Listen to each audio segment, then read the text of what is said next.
magandang araw po sa ating lahat at welcome po sa Basic GSM. Ngayon po ay may papalitan tayo na LCD ng Oppo A57. Ayan po, Oppo A57 po. Ayan, ito po yung unit nya, Oppo A57. May fingerprint po sa baba. Ayan, may fingerprint po siya dito sa baba. Gawin na po natin. Ang naging problema po nga po pala nito, kapag binuhay nyo po, blanco siya, total blackout po. Tapos mararamdaman nyo lang siya na magbabibrate pag inopen nyo. Tapos pag sinalang nyo po sa computer, nadidetect po siya ng maayos ng computer. Ibig sabihin buhay po yung board nya. Ayun po. Kaya kapag ganun po, ang pinapalitan po natin ay yung LCD. Malamang yung LCD nya ay nagka-diferensya na. Opo. So tara, samahan niyo po ako. Tabi ko po muna itong bago nating LCD.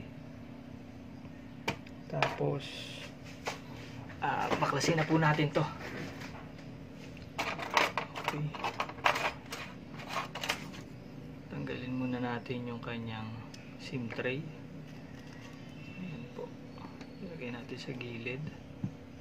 Gamit tayo ng pang sliding tool natin. Bukahin lang po natin itong pinaka side na yan. Yan. Diyan, sa parte na yan.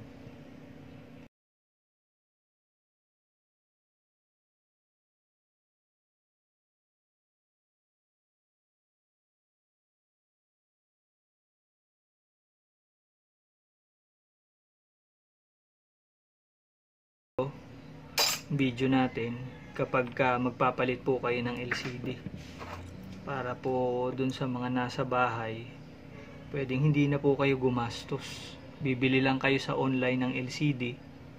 Sa online, alamin nyo lang yung tamang model ng cellphone nyo, tapos order po kayo sa online, pwedeng kayo nang gumawa.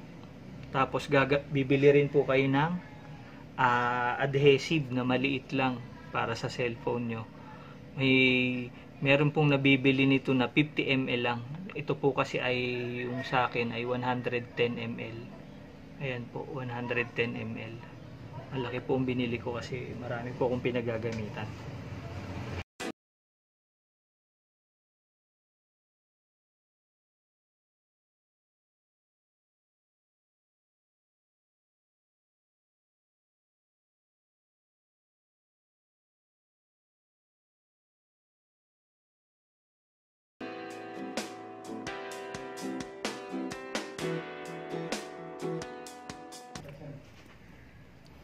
Nakikita nyo po guys, yung puti na yan, markings po yan. Yan po yung bakas po yan ng nabasa. Dati po siyang nabasa, kaya nagkaroon po ng damage yung pinaka flex nya. Kung makikita nyo po, ayan o, may itim po yung flex nya sa gilid. Ayun po, sunog po yun o. Ayun po.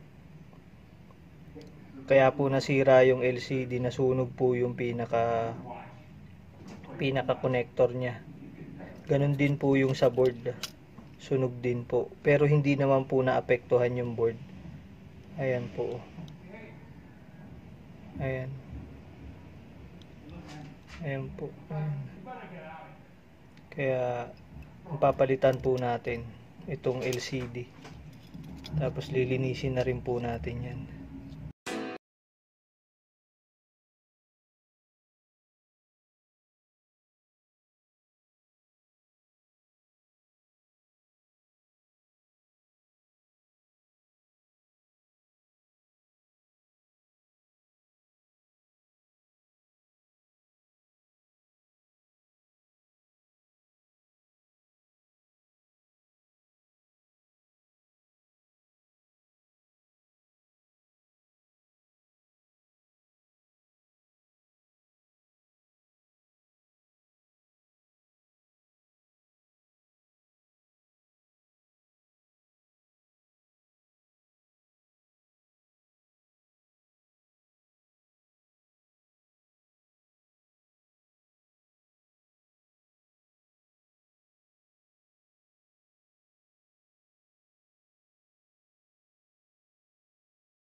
Ngayon testing po natin yung bago nating LCD. Tanggalin lang po natin yung mga natitirang adhesive.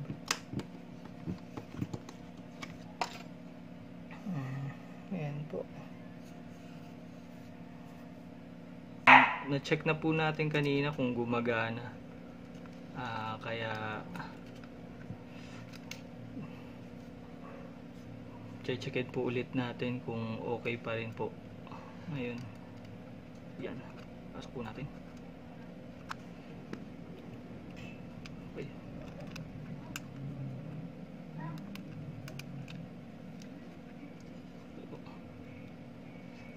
Tanggalin po natin tong excess na ito para hindi po siya makasagabal.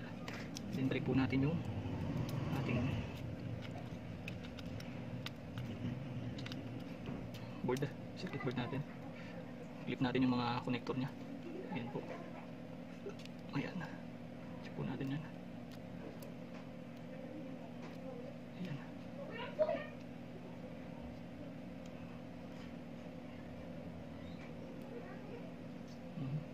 Sakto lang po natin kasi medyo hindi na maganda yung connector nya, may issue na. Power on po natin.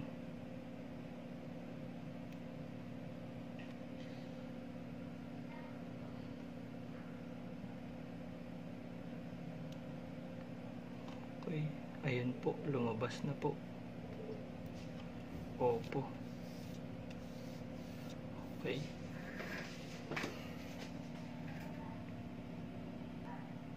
Okay po, liwanagan po natin. Yan. Yan po, nakita nyo na. Okay, testing po natin. Wow. Ayan na po. Check po natin yung eksaktong model nya sa settings para makita nyo po. Eksaktong model. About. Ayun po. Oppo A57. Ayun po. Ayun po. Oppo A57. Okay. Ngayon po, ipipix na po natin. Lalagyan na po natin ng adhesive. Then, babalik na po natin lahat. Upo muna natin.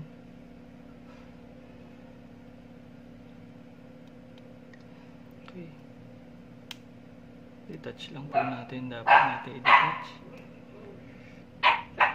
At tanggalin po natin yung connector ulit.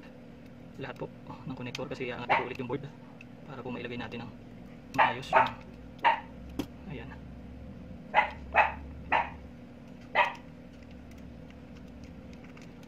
Okay. So yun po ay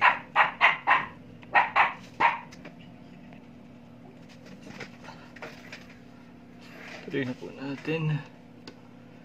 Gagamit po tayo ng B7000 again. Okay po, yan ang ginagamit natin pandikit. So ang gagawin natin ay manipis lang po dito. Manipis lang po dito sa framing nya. Dito po sa LCD makapal po ang i-apply natin na adhesive. Ganun po yung ginagawa kong para pag lumapat po sila katamtaman lang, hindi po nakaangat sa ibabaw.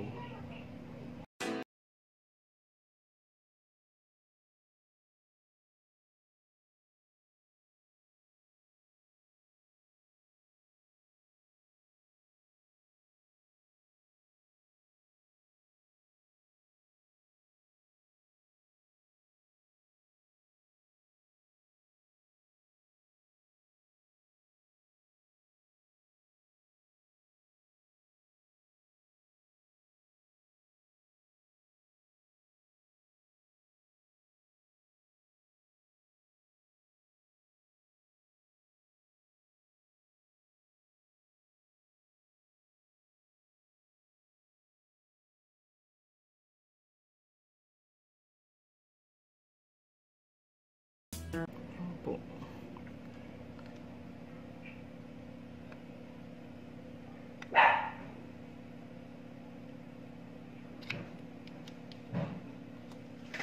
Ngayon po pati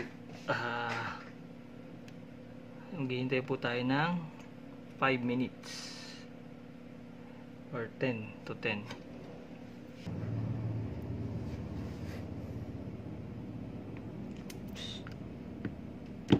Yan guys, 10 minutes na po ang lumipas at tikit na po natin siya. Okay, makunat na po.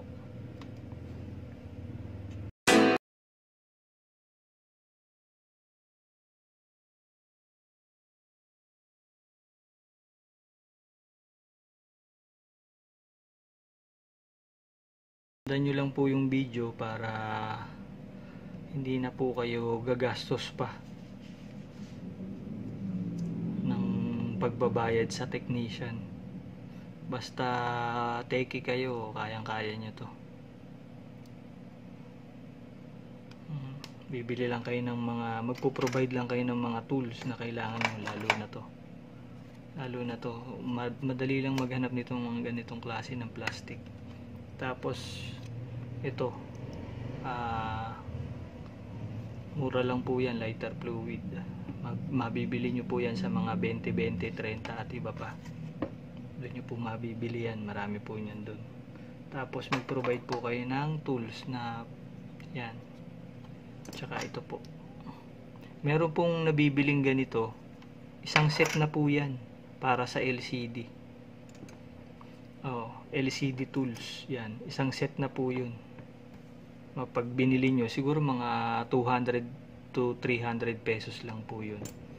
May sarili na kayo, kakaroon kayo ng sariling tools. Mga ganito pong pantanggal ng screw, tweezer, magkakasama na po, tweezer, tsaka ito pong ganito, yan, magkakasama na po yun pag nabili ninyo. So okay na po, at pinatit na ano na lang po natin, inilalapat na lang po. Yan, lapat lang po natin na maayos. Maganda po ang pagkakalapat natin dito, parang talagang bagong bago. Wala pong masyadong lumabas na adhesive sa labas. Opo, hindi po tayo nagkalat ng adhesive sa labas. Okay, then balik na po natin lahat habang balik natin yung board.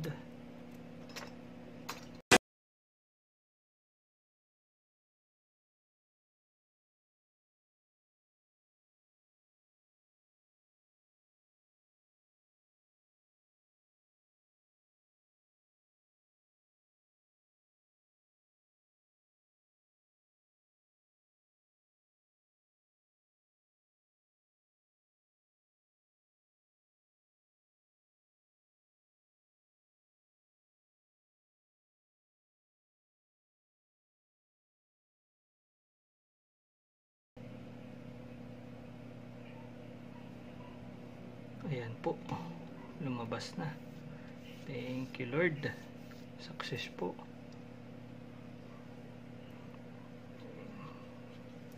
Kasi po may tama yung ating yung sa LCD connector po dito sa board, may tama po siya nasunog po kasi yung parte na yun. Nilinis ko lang po. Makikita nyo yung pinaglagyan ng LCD. Ayan po, ito po yung luma ayan, kita nyo po, sunog po siya. So nagpalit na po tayo nito. Ayan na po. Ayan na po, kita natin.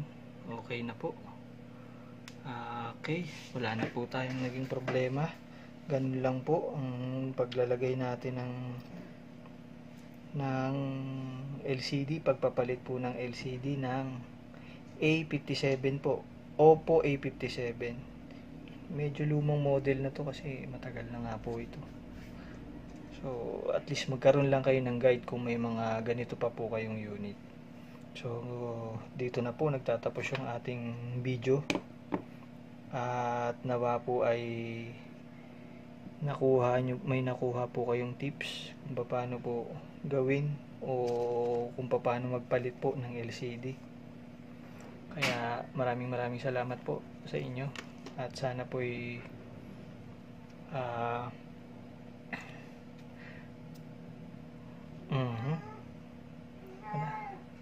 muli po maraming salamat, at nawa po'y gabayan tayo ng ating Diyos hanggang sa mga susunod pa po ulit na mga videos na i-upload ko. Hanggang sa muli, bye bye.